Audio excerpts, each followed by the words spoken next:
आपने कहा जी कि पीटीआई वालों की गारंटी कौन देगा, तो अभी ये गारंटी आपको किस सूरत में मिल सकती है, मिल भी सकती है या नहीं?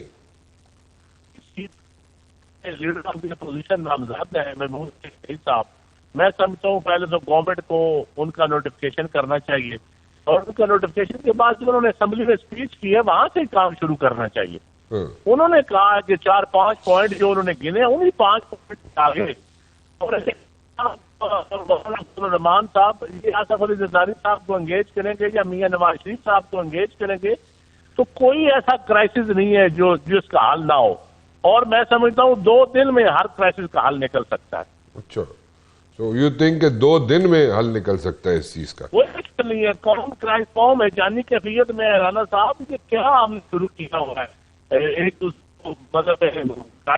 अच्छा, तो आप कह रहे हैं जनाब कि 2 दिन में हल निकल सकता है सारे क्राइसिस का, ठीक है जी। लेकिन जब आप गारंटी की बात करते हैं तो आप कह रहे हैं गारंटी जो है वो कौन देगा? सॉरी रिपीट करिएगा, आपकी आवाज कट गई थी। जी मैं समझता हूँ महमूद अजहर साहब की स्पीच उठा के देख लें। राजा नासर साहब बड़े जिम्मेदार आदमी हैं जिन्होंने सेनेट में लीडर ऑफ द अपोजिशन बनाए और बैठ के उनसे बातचीत करिए। पॉलिटिकल जमातों के साथ जब आपने डायलॉग करने होते हैं तो फिर ओपन डायलॉग करें। जब आप ओपन डायलॉग करेंगे तो फिर जो चीज मैं समझता हूँ कि जो गारंटी होती है जो लीडरशिप देती है जो भी उससे फिरेगा वो फिर कौम के सामने उसकी कोई हैसियत नहीं रह जाती। अच्छा, तो चंद साहब बड़ी अच्छी अप्रोच है। आपने कहा जनाब इससे जनाब जो भी यहाँ पे पार्टी बैठे और वो जो कमिटमेंट करे उस पर जनाब वो उसका हल निकल सकता है, उससे पीछे हटेंगे तो वो एक्सपोज हो जाएंगे ना। मेरा क्वेश्चन ये था कि पीटीआई की तरफ से तो 1 या 2 ही यहाँ पे आपके साथ सवालात होंगे कि या तो इमरान खान को रिहा कर दिया जाए या उनके जो लोग हैं जो कि जेलों में बंद हैं उनको रिहा कर दिया जाए। तो इस पे आप कोई वर्किंग कर सकेंगे?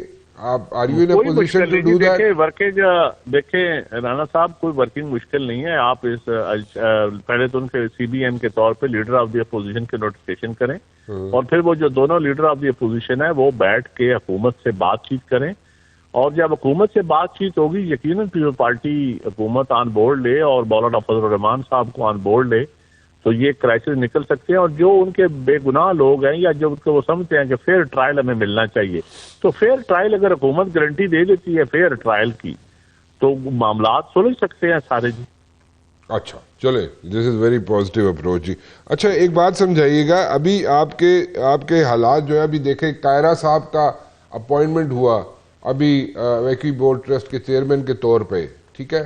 सो वो अगर ये बातें देखी जाए तो अभी भी आप लोग यू आर रिलक्टेंट कि कॉन्स्टिट्यूशनल पोस्टों पे ही आप आना चाहेंगे पीपल्स पार्टी वाले इस हुकूमत में, और अभी भी आपका इरादा बिल्कुल पक्का है कि आप लोगों ने कोई मिनिस्ट्रीज नहीं लेनी? देखिए राणा साहब ये फैसला तो पार्टी करेगी, मैं इंडिविजुअल क्या इसके ऊपर कमेंट कर सकता हूँ। ये हमारी सीसी ने फैसला किया था कि हम हुकूमत की सपोर्ट करेंगे लेकिन हम हुकूमत का हिस्सा नहीं बनेंगे। तो अब अगर ये दोबारा हुकूमत की तरफ से कोई आता है तो ये पार्टी के अंदर ही वो सीसी फैसला कर सकती है इसके ऊपर। आप मतलब कि कुछ कमेंट नहीं कर सकते? नहीं, मैं इस वक्त इस पोजीशन में नहीं हूँ कमेंट का। तो ये उसकी एक पुरानी बात है, लेकिन देन अगेन ये बार बार सवाल उभरता है कि जनाब हुकूमत जो है उसका जो दूसरा टेन्योर जो शुरू होता है यानी कि लास्ट लेग जो शुरू होती है उसमें पीपल्स पार्टी का वजीर आजम हो सकता है। अभी भी ये चांसेस हैं यहाँ पे या यू पीपल या आप इंतजार करेंगे अगले इलेक्शंस तक का? नहीं, ऐसी कोई बात नहीं जी। इस वक्त तो जो वजारत उज़्मा या उन चीज़ों पे सोचना मैं समझता हूँ गलत है। इस वक्त जो मुल्क में तनाव है या इस वक्त हमारा दहशतगर्दी नंबर 1 एजेंडा होना चाहिए कि पूरी कौम को इकट्ठे होकर तमाम पॉलिटिकल फोर्सेस को इकट्ठे होकर हमें टेररिज्म से निपटना चाहिए। देखिए राणा साहब मुल्क की प्रायोरिटीज होती है। इस वक्त इक़्तिदार पीपल्स पार्टी की प्रायोरिटी नहीं है, ना वजारत उज़्मा हमारी प्रायोरिटी है। हमारी प्रायोरिटी है कि टेररिज्म से आप निपटे, इस मुल्क को इकोनॉमिक क्राइसिस से आप निकालें, इस मुल्क के सूबों में और वफाक में जो तनाव है वो खत्म हो। तो ये प्रायोरिटीज हैं। इक़्तिदार जिस जमात की वक्त प्रायोरिटीज है वो जमात हमने फिर मुल्क के साथ मुखलस नहीं है। आप मुल्क के क्राइसिस तो देखें ना, क्राइसिस कितने बड़े हम पैदा किए जा रहे हैं। ठीक कह रहे हैं आप, लेकिन एक चीज और बताइएगा कि आप लोग जो है ये नए सूबों की बात होती रहती है, नए सूबे बनने चाहिए, एडमिनिस्ट्रेटिवली बड़ा अच्छा हो जाएगा, बड़ी इससे जनाब बेहतरी आ जाएगी मुल्क में। तो अगर नए सूबे बनते हैं तो सिंध में भी नए सूबे बनेंगे, तो आपको कोई प्रॉब्लम तो नहीं है इसमें? राना साहब, सूबे बनाने हो आपने या लोकल गवर्नमेंट सिस्टम आप ठीक करने, ये बैठ के जब क़यादतें कोई पॉलिटिकल फोर्सेस जब बैठ के एजेंडे के ऊपर कोई बातचीत करेंगी तो मैं समझता हूँ वो बातचीत फिर पब्लिक में भी डिस्कस होगी, मीडिया में भी डिस्कस होगी। लेकिन अगर नॉन स्टेट एक्टर्स सूबों की बात करेंगे जिनका कोई सियासत से लेना देना नहीं, तो और जो अवाम के नुमाइंदा भी नहीं, जो अवाम के स्टेक होल्डर भी नहीं, तो वो जब बातचीत करेंगे सूबों की तो वो एक नेगेटिव इम्पैक्ट पड़ेगा, नेगेटिव इंप्रेशन पड़ेगा। लेकिन जब पॉलिटिकल फोर्सेस नए सूबे की बात करेंगे इंतजामी बुनियादों पे, या प्रोविंशियल फाइनेंस कमीशन की बात करेंगे, या लोकल बॉडी सिस्टम की मजबूती की बात करेंगे, या एनएफसी पे बात करेंगे, तो वो पॉलिटिकल फोर्सेस जब डायलॉग करेंगी तो उसका कोई हल भी निकलेगा और फिर पब्लिक को भी पॉजिटिव उसकी इम्पैक्ट जाएगा, होप अच्छी पैदा होगी। और मुल्क कई चीजें होती हैं जिनका इंप्रेशन बड़ा पॉजिटिव होना चाहिए, वरना आपके क्राइसिस बढ़ते हैं।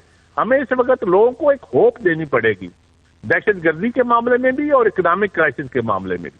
और जब आप होप, लोगों की आप होप हम खत्म करने जा रहे हैं, हमारी लड़ाइयों से, हमारे तनाव से लोगों की होप खत्म हो रही है। ये बहुत बड़ी क्रिमिनल नेग्लिजेंस है, मैं समझता हूँ।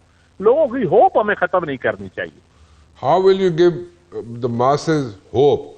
एक होप जो है, ठीक है, इलेक्शन में तो आप होप इलेक्शन में तो होप देते हैं आप लोग, लेकिन इस वक्त आप क्या होप देंगे? देखिए, होप ये है कि इस वक्त मैं समझता हूँ कि जो हमारा सियासी तनाव है, जो शिद्दत है सियासी जमातों के दरमियान, इससे अवाम सफर कर रही है। अवाम जो पढ़े लिखे लोग हैं, ओवरसीज पाकिस्तानी है, वो इस डिप्रेशन में जा रहे हैं। मेंटल हेल्थ वाकई लोगों की खराब हो रही है इस सियासी तनाव की वजह से। और दूसरी बात है कि लोकल गवर्नमेंट सिस्टम आपको देना पड़ेगा, local government system, effective system, जिससे आम आदमी इक्तदार में शरीक हो, लोगों को नीचे पावर जाती नजर आए, लोग समझे कि यहाँ ब्यूरोक्रेसी ने नहीं चलाना मुल्क, यहाँ सियासी लोगों ने चलाना है। तो वो भी एक होप है। दूसरा, इकोनॉमिक क्राइसिस से निकालने के लिए जब आप एक मिसाके मईशत करेंगे, एक नेशनल इकोनॉमिक एजेंडा बनाएंगे, तो लोगों को होगी कि यार आप सारी पार्टियां इस एजेंडे पे मुत्तफिक हैं और इन ये पार्टियों में तसलसल होगा। वो भी एक होप पैदा करने का तरीका है। लेकिन अगर हम रोजाना टॉक शोज पे बैठ के हम एक दूसरे को गालियां देते रहेंगे, हम इदारों को खरीदते रहेंगे, इदारों के ऊपर तनकीद करते रहेंगे और अल्टीमेटली हुकूमत दरमियान से हट जाएगी और इदारों को खुद जवाब देना पड़ेगा, इट्स नॉट फेयर। ये हुकूमतों का काम है, वजीरों का काम है जवाब देना। ठीक, तो आप बिल्कुल इस चीज पे क्लैरिटी है आपके जहन में कि हुकूमतों को जवाब देना चाहिए, वहां पे इदारों को आके जवाब नहीं देने चाहिए। Thank you very much for talking. देखिए, इदारे सबके साझे हैं, इदारे मेरा भी है, आपका भी है, हर जमात का इदारा है। इदारा किसी की मलकियत नहीं है। और इदारों पे तनकीद भी हमें ओपनली, हमारा कोई हक नहीं पहुंचता कि हम दुश्मनों को मौका दें ओपन तनकीद करने का। हम क्यों तनकीद करें? हम अपने इदारों पर, और इदारों का भी कोई हक नहीं इदारों का कि वो अपनी नुमाइंद को या अपने पॉलिटिकल लोगों को फ्रंट आ जाए, उनके सामने आ जाए। ये सियासी जमातों का काम है। Okay, got your point ji.